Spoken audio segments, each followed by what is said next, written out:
Okay, guys. So I think all of you have been informally introduced to Dr. Thakur.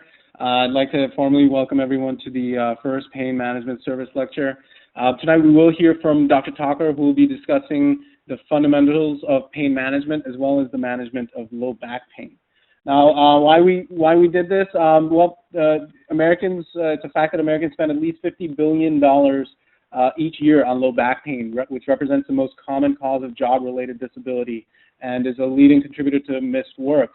Back pain is second only to headache as the most common neurological ailment in the United States. It's a fact that we will all be encountering this condition in our future practices, and really the goal of the talk is for all of us to gain further insight into its diagnosis and proper treatment. A little background about Dr. Thakur. She's currently a professor of anesthesiology and physical medicine and rehabilitation at the University of Rochester at Strong Hospital. She's been at the University of Rochester for the past 18 years. She holds fellowships in pain management as well as palliative care. Dr. Thakur has numerous publications to her credit, including a chapter on post-herpetic neuralgia in Bianca's textbook of pain management, as well as the novel use of ketamine as an outpatient basis for the treatment of cancer pain. So without further ado, I know we have a lot to go through. I'll throw it over to Dr. Thakur. Well, thanks, Dushan, for the introduction. Okay. All right, guys. So just a reminder, so if you could all mute your audio to prevent the background noise. So I think we should be good. Go ahead. You good to go? Yep. Okay. So thanks, Dushan, for a good introduction and going over the epidemiology. I never like to do an epidemiological slide myself. So thank you. So today, as Dushan said, we will have a brief overview of the chronic pain in general, and then with a focus on back and neck pain, and then what is dear to you guys is the interventional management mostly, but the introduction, it will start off with the medication management so that you guys have an idea of what goes on in assessing a patient and treating it, and so that you can treat a patient like every physician should. Okay, let's see. All right. So we'll start off by having an introductory classification of pain by pathophysiological mechanism. The reason we would start with this is if we can have like a broad classification of where our patient's pain would fit in, we can, as you will see in the follow-up slides, we can start at least the management in a reasonably thoughtful manner rather than doing it in a haphazard way. So mostly your pain is classified, you can broadly just break it up into a nociceptive pain, a neuropathic pain, or a mixed type pain. And many back pain patients fall in the mixed pain category, and I'll explain that in a minute. So the nociceptive pain is mostly when, our bread and butter pain, we have a surgery, post-trauma, that kind of pain, or arthritis pain would be classified as a nociceptive pain. Whereas if there is dysfunction of a nerve, a recognizable dysfunction of a nerve, like post-herpetic neuralgia or diabetic post-neuropathy, it is classified as a neuropathic pain. Why does the back pain fall into a mixed type category? Is because first there might be a nociceptive insult, like a trauma or a disc prolapse or something, but it does result in a mixed type of nociceptive from the arthritic component or degenerative changes in the joints, as well as a neuropathic component of any compression on the nerve roots. Even post-surgical, when you have scars and adhesions, they may be irritating the nerve roots, hence it gets classified in that kind of a pain problem. So explaining it further, the somatic pain or the nociceptive pain, it could be somatic or the viscera, meaning somatic when it is originating in deep tissues, in joints, in our skin. Mostly patients would describe this pain as a constant pain. It's fairly well localized, and they use descriptors as aching and throbbing or gnawing. And this type of pain is initially amenable to non-steroidal medications or opioids or local anesthetic blocks or surgery. On the other hand, when the visceral pain is involved, for example, like a person who's coming in with Crohn's disease or ulcerative colitis or pancreatitis, the pain is usually originates in the viscera. It's very vague in distribution, and it's dull, deep. People would classify it as an aching, dragging, or squeezing or pressure-like sensation. Often there would be presence of preferred pain. The classic example would be pain of angina, and it originates from the heart, and it's referred to the substernal area. And the reason might be that two areas may share a dermatomal pattern of nerve distribution. Similarly, a cholecystitis pain might irritate the diaphragm, and the referred pattern to the shoulder can be felt with that kind of pain. In neuropathic pain, on the other hand, there should be a documented injury to a part of peripheral or central nervous system. The patient would say, this pain is like a burning pain, tingling, numbing, pressing, or it could be constant, or it could be interrupted, or there might be a stimulus-induced component to it, or there might be a stimulus-independent. In other words, the patient could be at rest, and they could still have this pain. And classic example would be like post-herpetic neuralgia or shingles, or even acute herpetic pain would classify as a neuropathic pain. So overall principles of pain management, of course, the first one is fairly obvious. The patient comes to you, the expectation is their pain would be reduced, and the modalities we have at our disposal are medications, nerve blocks, or surgery, if the surgery is indicated. Then more important part in a patient, especially if the patient has chronic pain, is rehabilitation, reconditioning, and prevention of further injury to the body or to the mind, for that matter. And if the person can be rehabilitated depending on the context of the disease. Not that every person would return to the workforce. The rehabilitation could be like if a person stays on the couch all day, for them the goal might be that, okay, they can get up and go to the mailbox. So it's the context of rehabilitation is very individual to the individual patient. And then, of course, the coping or management of residual pain with behavioral modification and cognitive therapy is the third principle, and as important as the first two. So in this slide, I'll just briefly review how does the pain get transmitted in a physiological manner to the brain. Of course, you have to have a peripheral nociceptive input, which would be in response to an inflammation or injury or trauma, which could be surgical or any other trauma. And then it gets transmitted. Mostly the most important nerve fibers at this level are A, delta, and C fibers. Those are the nociceptive fibers, which are the free endings in the peripheral tissue. The sensation gets transmitted to the spinal cord, where the stimulus is integrated and amplified, and then the transmission for the central processing and pain. So the central processing happens at the level of the brain, of course, and as well as the subcortical structure.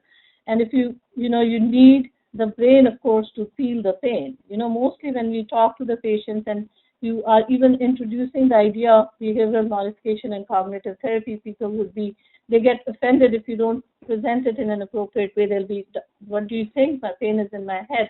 My favorite comeback is, if you didn't have a head, we don't feel the pain, and we won't feel the pain. So we need the head to process the pain and feel it and interpret it, give it some meaning. What does the pain mean to a person? But as you see on the slide, you can have all the different medications and modalities have a specific target. Like prostaglandin inhibitors would be working at the periphery as well as they work at the center, but preferentially at the periphery is medications like ibuprofen, Advil. The local anesthetic blocks work at the same level. Ablative procedures like a radiofrequency ablation of facet nerves would work at the same level. Then you have TENS unit will also work at the transmission level. Specifically, it stimulates the fibers that are inhibitory to the transmission of pain. At the level of the spinal cord, of course, you have medications like opioids or endogenous endorphins. Then further on, modalities like spinal cord stimulation or neuraxial analgesics would work at that level. And at the central level, medications that have a central mechanism of action, like anticonvulsant medications, the common examples are gabapentin or pregabalin or Lyrica, antidepressants, opioids, anxiolytics, or the behavioral modification techniques of biofeedback and hypnosis work at the central processing level. So as I said before, we'll briefly review the pharmacological management. So we have a good background of what most patients have already been through before they come for interventional management in general. So the analgesic medication at this time we have at our disposal are acetaminophen, or commonly known as Tylenol, NSAIDs medications like ibuprofen, Celebrex and stuff. Tramadol or Ultram is the brand name for that. Tapentadol is a relatively new medication called Nucenta, or classic opioids like medications. I mean, it won't be, I think it can be that we can review these medications in detail, but I'll just go over the important points so that we have some idea.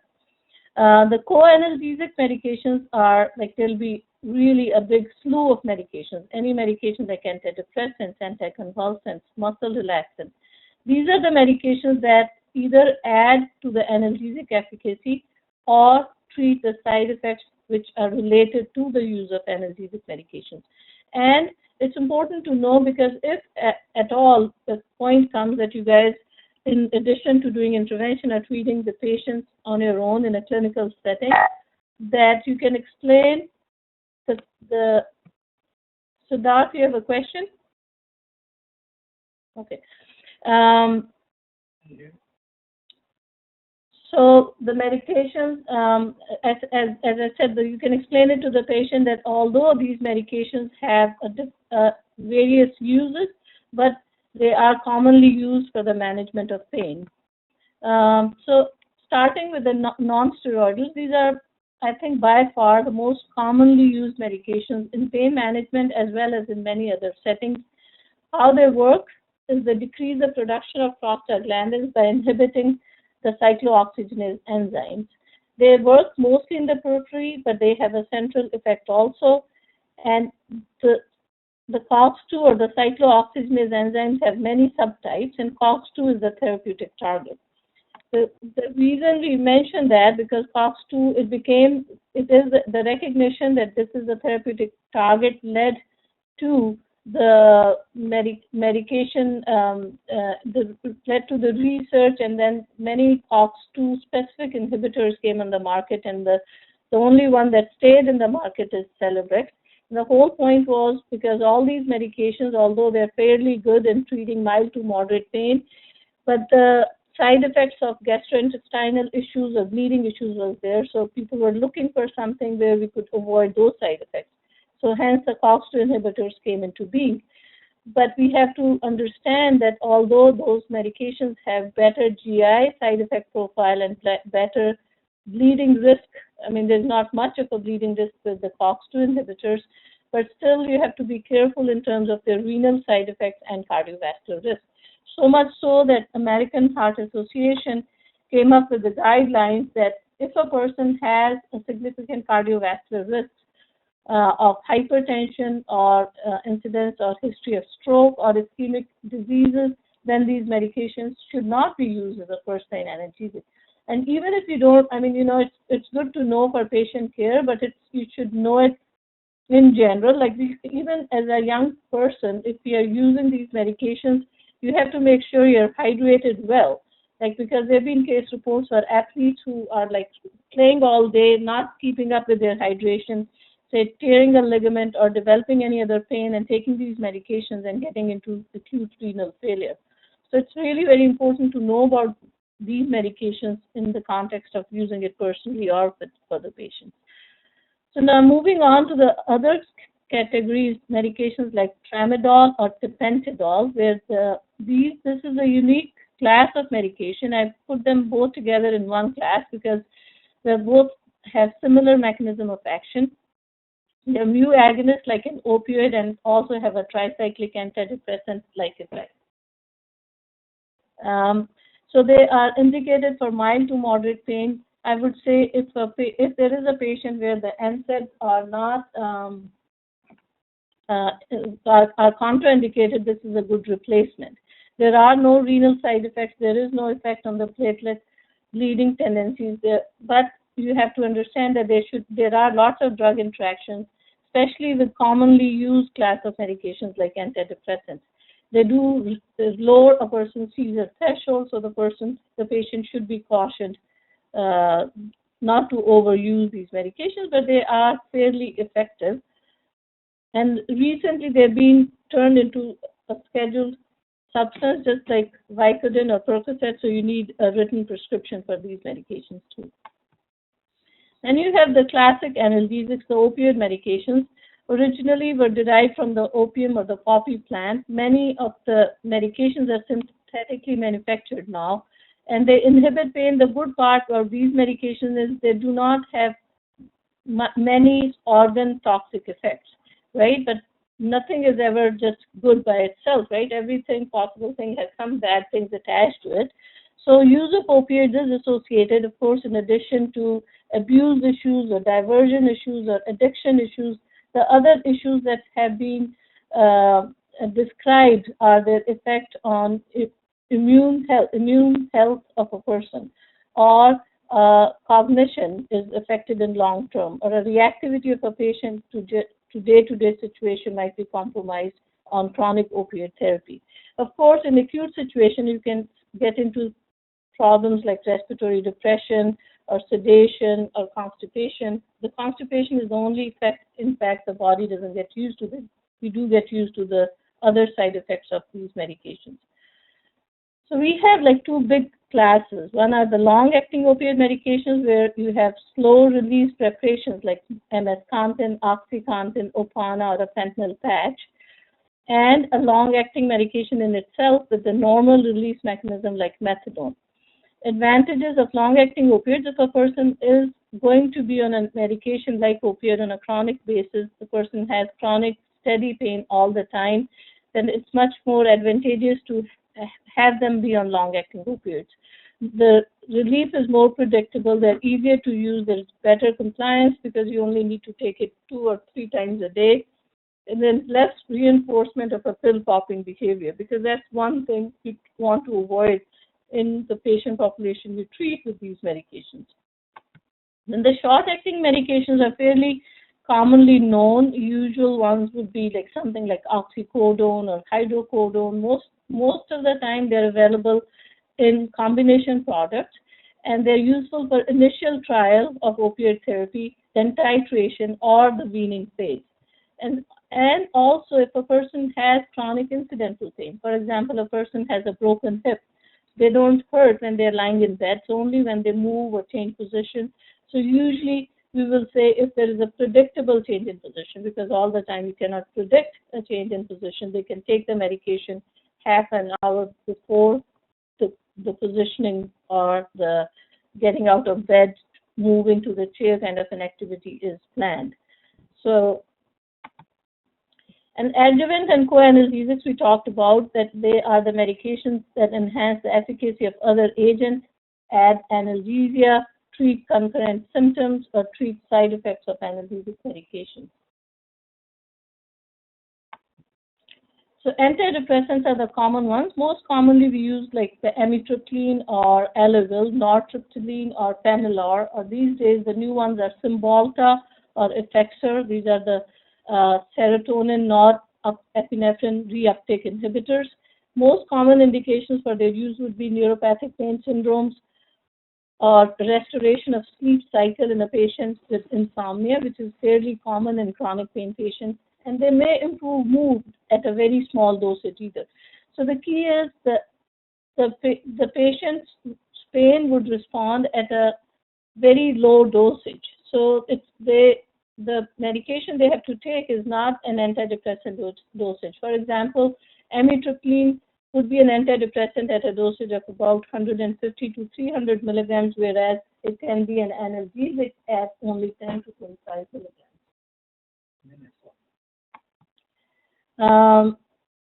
Then you have the anticonvulsant medications. As I mentioned before, they are medications like gabapentin or pregabalin, and that's commonly called Lyrica. The other common ones are Topamax or Tegretol. So those are the kind of medications. They are anti-epileptics, mostly used for seizures, but they are also helpful for neuropathic pain, or headache prophylaxis, especially migraines and CRPS. Many of them have generic usages in neuropathic pain. Few of them have specific usage. Medication like Topamax is specifically used for migraine prophylaxis. Medication like Tegretol or carbamazepine is specifically used for trigeminal neuralgia. So in general, as I said, that they are useful for most neuropathic pain. Then you have the muscle relaxants, and again, the common ones would be Flexeril, or you have Robaxin or Baclofen. It will be myofascial pain with spasms, insomnia, and anxiety. And medications like Klonopin, which are benzodiazepines, could have a muscle relaxant effect as well as target the anxiety. Most of the muscle relaxants would target the insomnia. There's only one muscle relaxant, the name is Calexin or Metaxalon, which does not have that much sedation. Otherwise, as a class, these medications are fairly sedating. Then you have painful spasticity in central nervous system disorders like ALS or patients with spinal cord. Then the muscle relaxant of choice in those situations become Baclofen or Tizanidine. So those are the two muscle relaxants for those particular conditions. So I think, it was just a brief overview of the medication, and just to give you an idea of how should we go about choosing these things, right? So we have the World Health Organization came up with this analgesic ladder many years ago. I even forget what the year was when it was introduced. So they went over that the pain could be classified as a mild pain, moderate pain, or severe pain. And then, of course, this is modified because these things that were not there, like the co-analgesics or specific therapy, were not included in the original ladder. So the concept was, when a patient comes to you, and they report pain, depending on which level of intensity they reported the pain at, that's where a person should be started off from a pharmacological perspective. So, for example, if the person has had like a Whipple surgery operation and the person's pain is severe, there wouldn't be any point in giving them an aspirin at that time, right? It won't do much. So they would need to be started in the severe pain category. Similarly, if a person comes in with a mild headache or a fever, then they could be started in a mild pain category. So those were the ladders. Initial thought was that everybody should be started at the lowest rung of the ladder and move up. But now, of course, people would recommend starting at the level the patient presents in.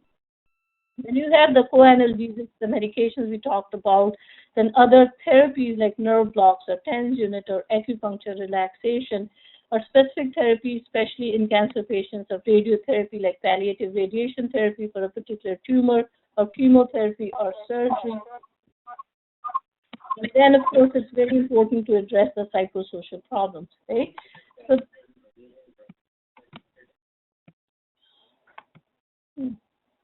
okay.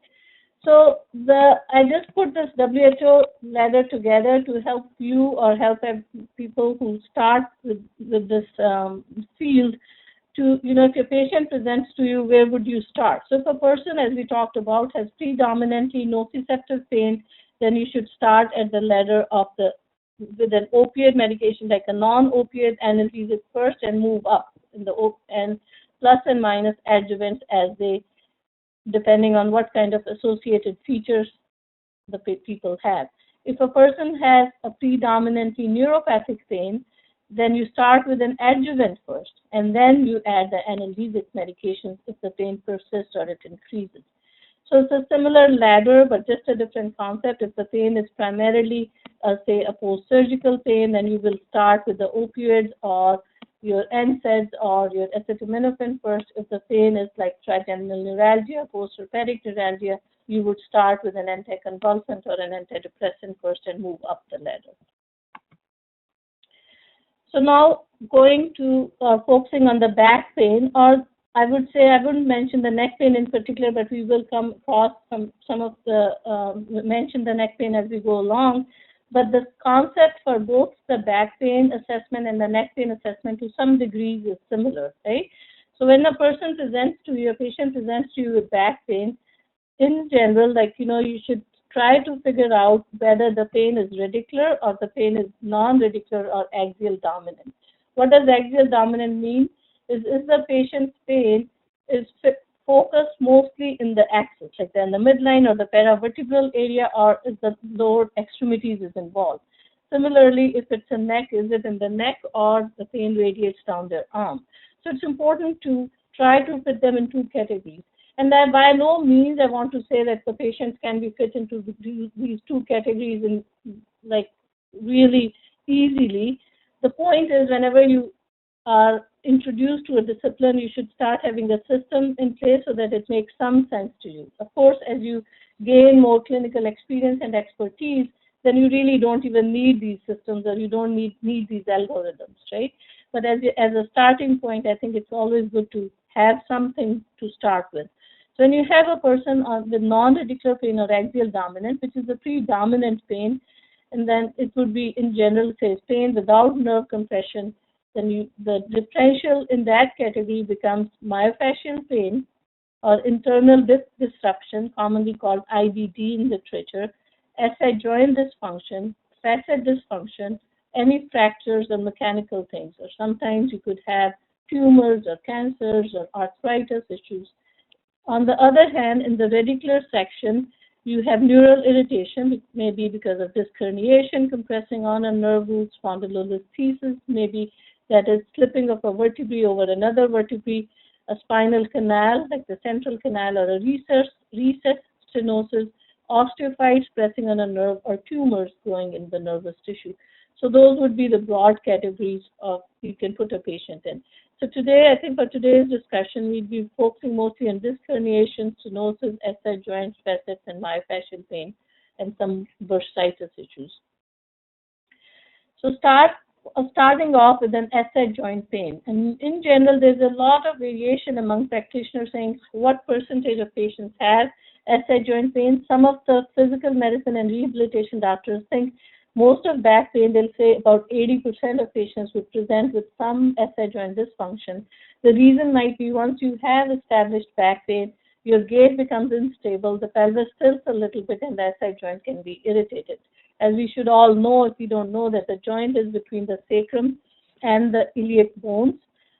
But in general, its consensus is that the incidence may be about 12%, and the pain is mostly in this area, just below the iliac crest. It may radiate to the groin.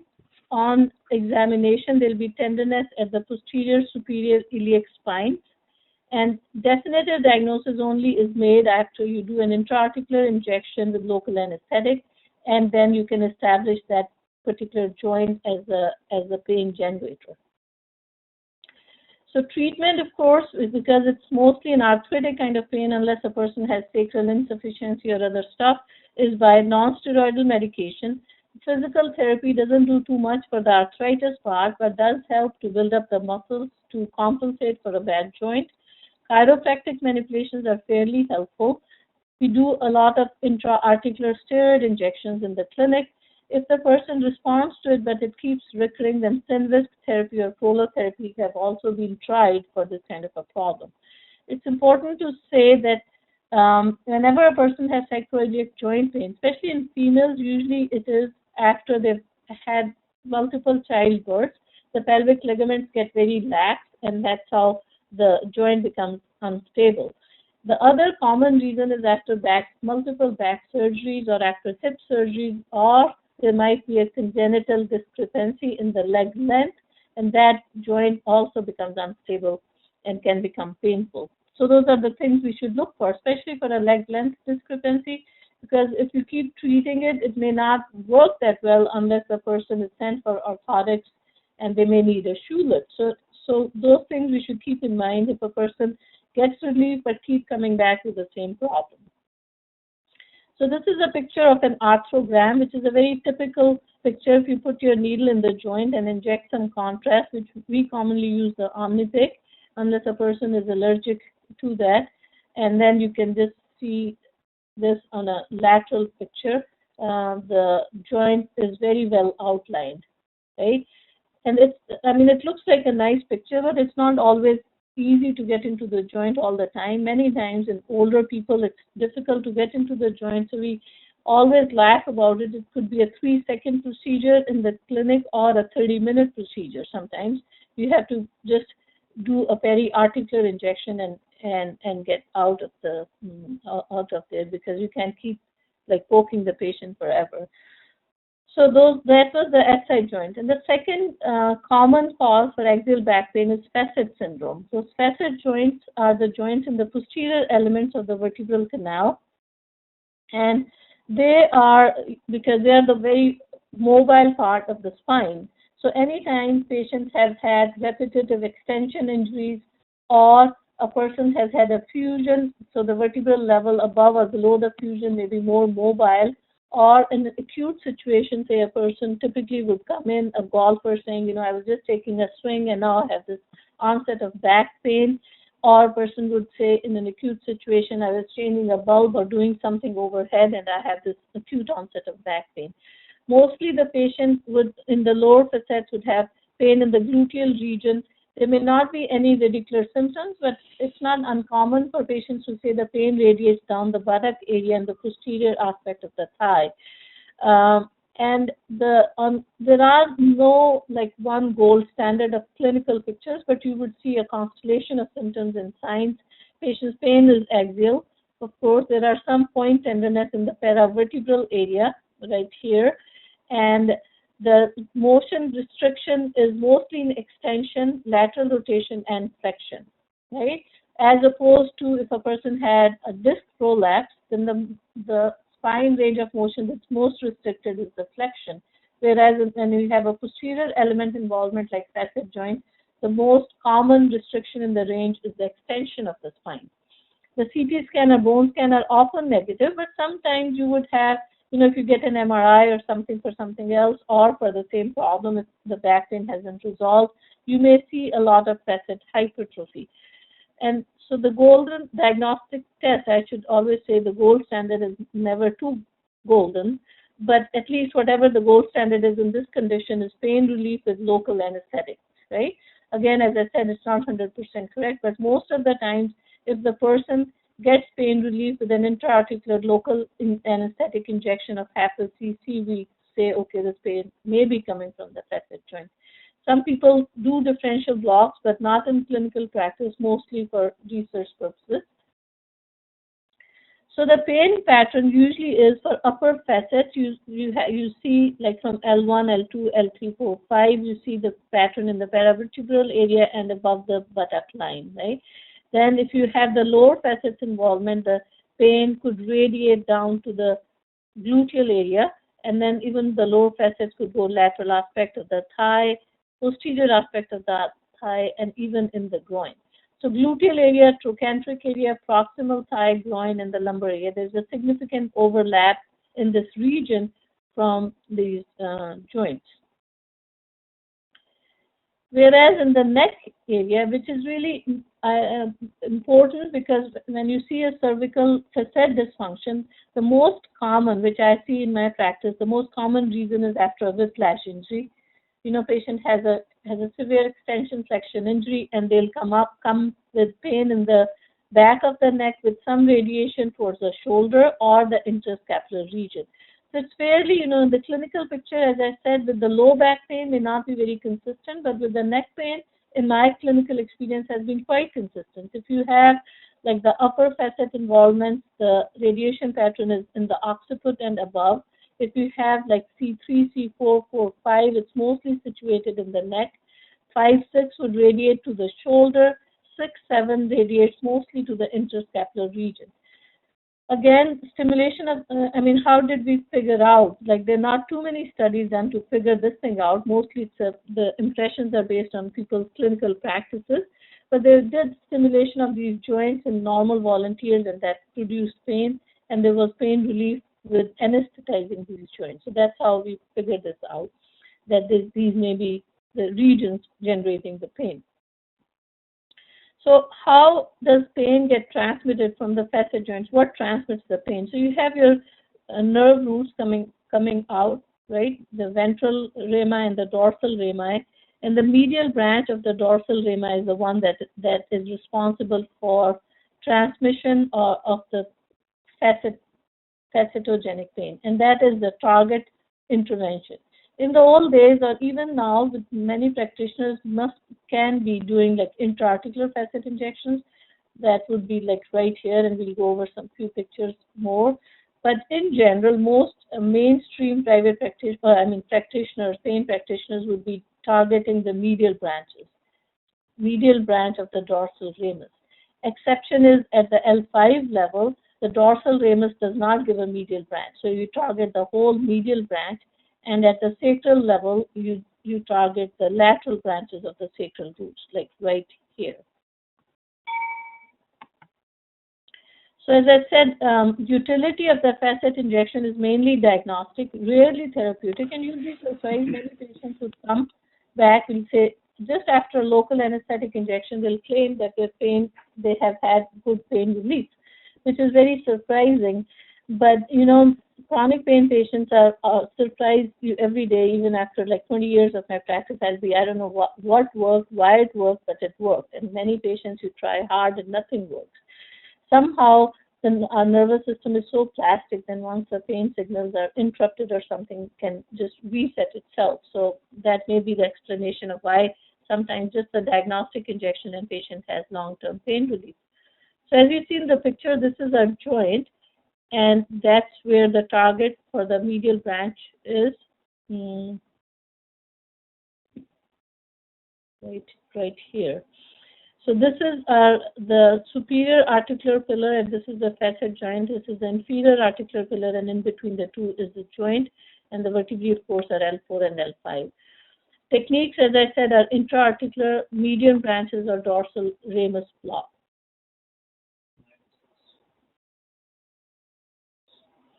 Again, there's another picture of a needle in the joint space itself, and for the medial branch, as the needles say, are at the junction of the transverse process and the superior articular pillar. So mostly, we'll have a patient prone under fluoroscopy. We target the levels, and if, say, we are trying to treat an L4, L5 joint, you will have to go at the L3 level, L4 level, L5 level.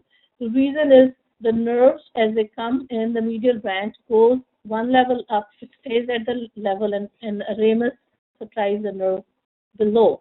So I think that part you have to kind of remember or remind yourself whenever you're doing this procedure, trying to, say, treat an L4, L5 facet joint pathology, you would need to target the L3 and L4 nerve. So L3 nerve, as it comes down, would be at the level of the L4 vertebrae.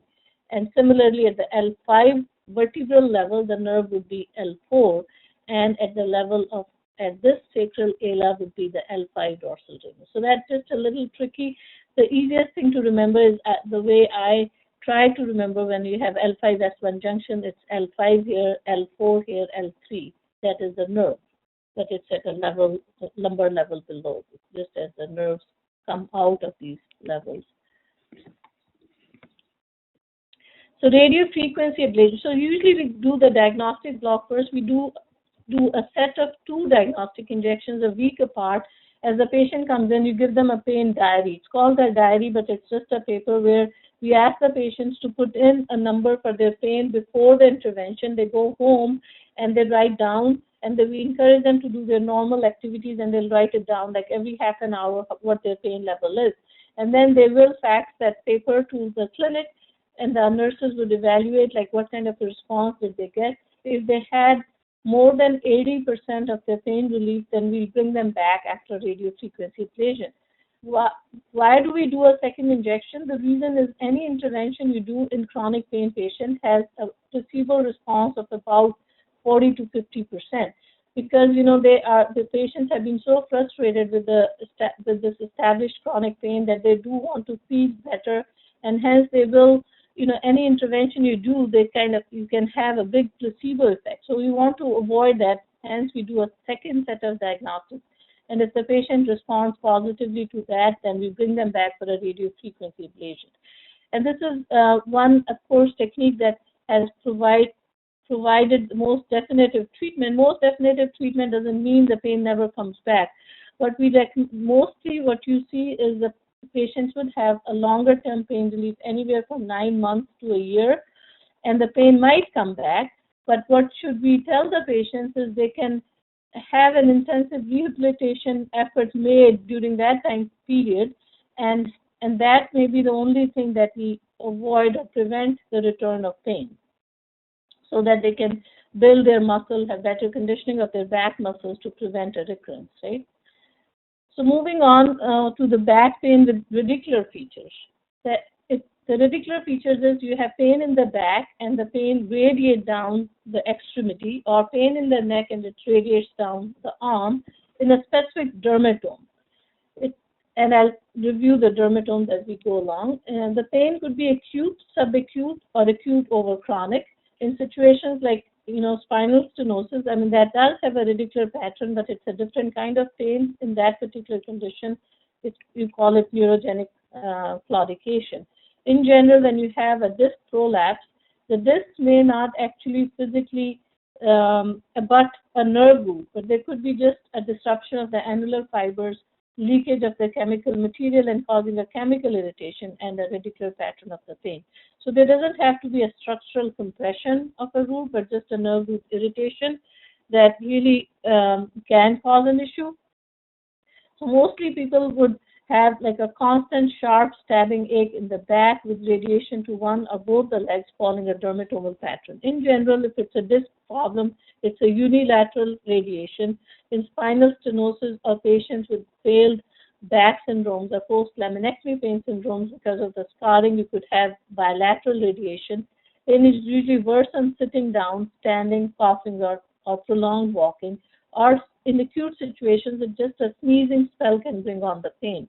The reason is anything that acutely increases the intraspinal pressure can make the pain worse. And patients would have more problems with flexion, as I said before, and relatively less problems with extension. So patients would, say for facet pain, person likes to sleep in a curled up position. With the disc pain, patients usually lie stiff and on their back, like in an extended position. The back tenderness may be positive. Then SLR or straight leg raise may be positive. And you have to be very careful when doing a straight leg raise test. When patients have chronic pain, anytime you attempt to raise their leg, they can have some radiation in their hamstring just because of tightening of hamstrings. A straight leg raise would be positive only when the pain is reproduced in a specific dermatome and at a certain angle. Like you need to raise the leg by 35 to 40 degrees for the nerve root to get irritated or stretched and have a pain radiation pattern. So the common levels at which the disc herniation happens is L4, L5, L5, S1. And in this picture, you can see the pain pattern, that the pain pattern of L4, L5, and S1 is mostly in the back of the leg. And you'll see the motor weakness may be there or may not be there. It's only there if it becomes radiculopathic. Extension of quadriceps in L4, dorsiflexion of the great toe in L5, and plantar flexion of the great toe and foot in S1, right? And then you can check for the reflexes, and knee jerk may be diminished in L4 and ankle jerk in S1. L5 does not have a reliable reflex described to itself. So how do you treat this problem? Again, the physical therapy and NSAIDs are common to almost all issues. You should not and never ask the patient to go rest. The bed rest is really not recommended. They should try to do their normal activities as well as possible. In terms of interventional treatments, we try the epidural steroid injections or delivery of steroids in the epidural space at different levels depending on the problem or the context the patient comes to you. Either these injections could be done blind, which is rarely done now, except with very older practitioners. They do still do blind injections, but mostly mainstream pain doctors or interventional radiologists will do. Of course, interventional radiologists will do fluoroscopic guided. I don't think they'll feel comfortable with the blind ones anyways. So, there was a little study done, and which is by Botwin KP, and they figured out, for these disc prolapse patients or herniated nucleus pulposus, the the transforaminal steroid injection, where the delivery of the medication is to the ventral aspect of the nerve root, had a better efficacy relative to interlaminar or caudal epidurals. So in general, they had about 34 patients. They're not many big-time studies, I must say. The role of the epidural steroid injections is mostly for short-term palliation so that the rehabilitation can continue. The way I explain it to the patient, usually most of the herniated nucleus, especially in acute situations, would heal by themselves. The healing period could be painful or not painful, so the intervention can make the healing period less painful or not painful. So on an average, the patients needed 1.8 injections per person.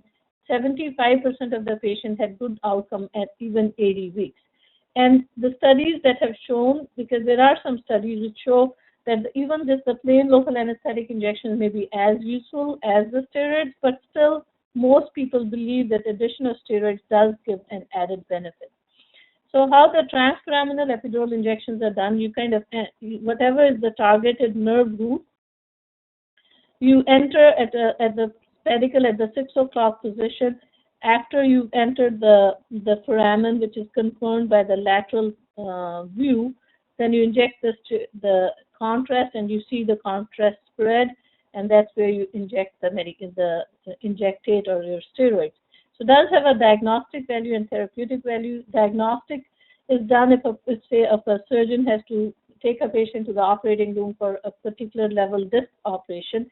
They would like this injection done first to make sure at least if they take out the disc that does relieve the pain for that particular patient.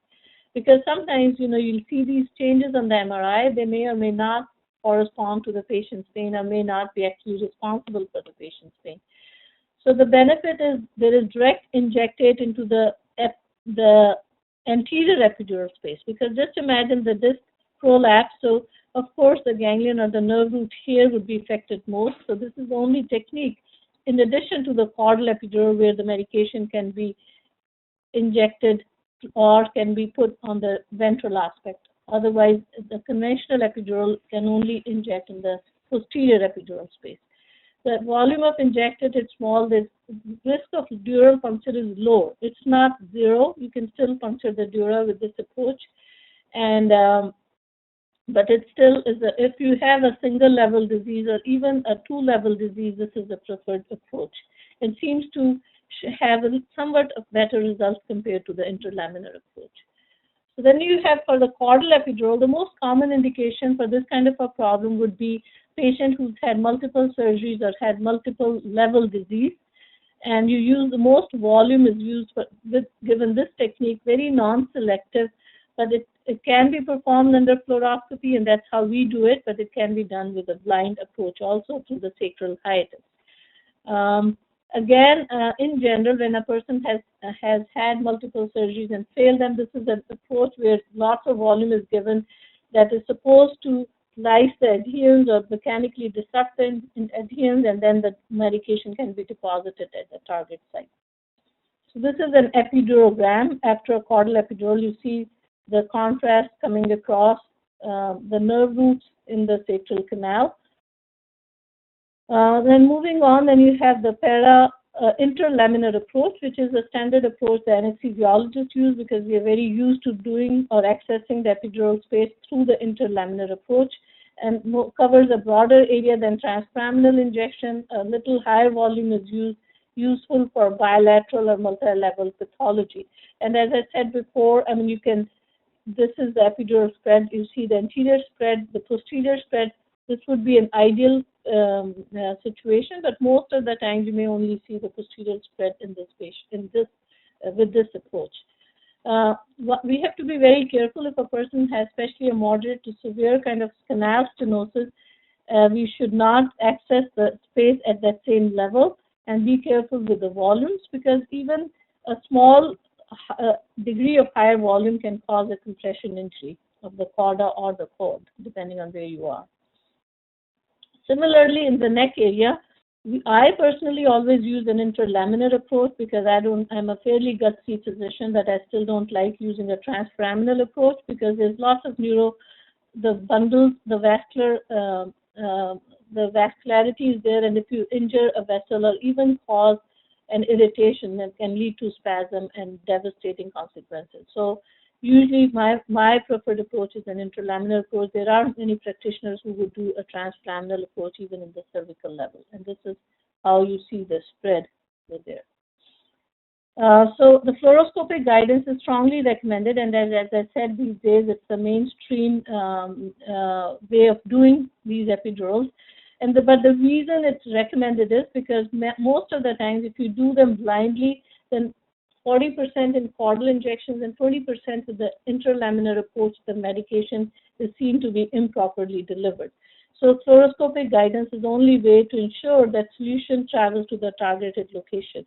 These days, because we've started using ultrasound more and more, and of course the fluoro does have a risk of radiation exposure, although it's a limited risk, but we have started checking out the ultrasound with the ultrasound assistance, the way to do an epidural. It's really not technically that easy as yet, but that may be just because we're not trained to do it. So once we get better trained, I think that might be the future imaging techniques to do these injections.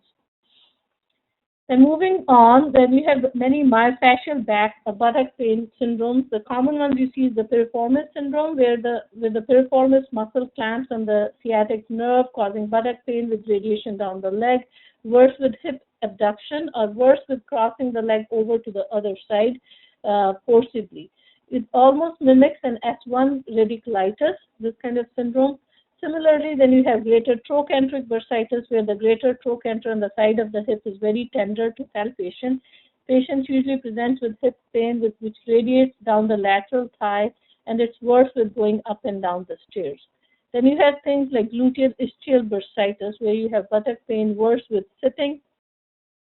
And when you palpate the ischial tuberosity, that's what reproduces the pain. Then you have pain with tailbone pain or coccydynia. It's history of either like an injury to the coccyx or a very complicated delivery. Then patients can have tailbone pain with like tender coccyx to palpation. So these are some of the pictures for a piriformis injection. You see the contrast spreads from the insertion of the piriformis, that is from the anterior aspect of the sacrum, onto the greater trochanter, or a picture for a greater trochanter bursa injection.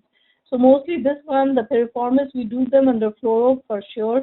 The greater trochanter, if a person is thin, we can just do them at the bedside, or just for fun, sometimes we bring the patient to the fluoro suite and do it there. And when myofascial pain is when there is no specific pattern to it. You have just the pain in the axial region and lots of tender or trigger points.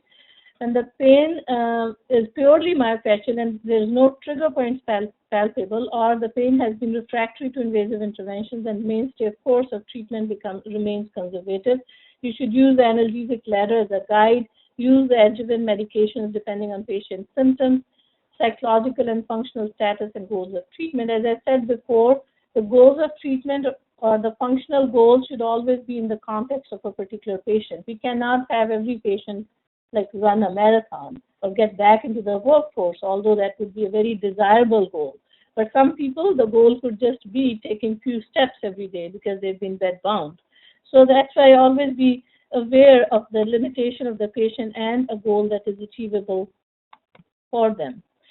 And in the myofascial pain, sometimes you'll come across a situation where there are lots of trigger points. What is a trigger point?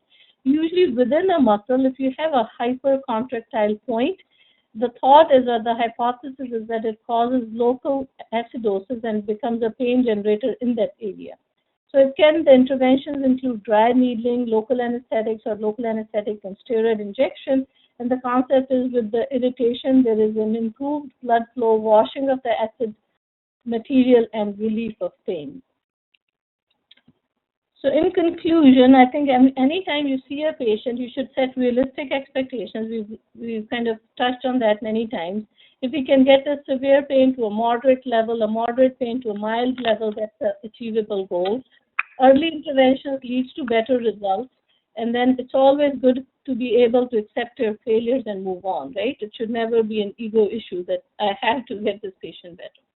So I should I should end by saying that it's good as a physician to be able to cure sometimes. It's good to have a goal for ourselves to provide relief often, but always to comfort the patient. That is always an achievable goal and within everybody's capabilities as a doctor. All right, ready for questions? Thank you, Dr. Thakur, for that really great talk. You covered a lot of information in an hour. I know it's a lot to go through. We are just as an FYI recording this lecture and really all of the webinars so that we can share these and go back to these in the future. So thank you so much, Dr. Thakur, for that great presentation, and thanks to everyone for listening in. We will open up the digital floor to any questions. If someone has them, feel free to speak up.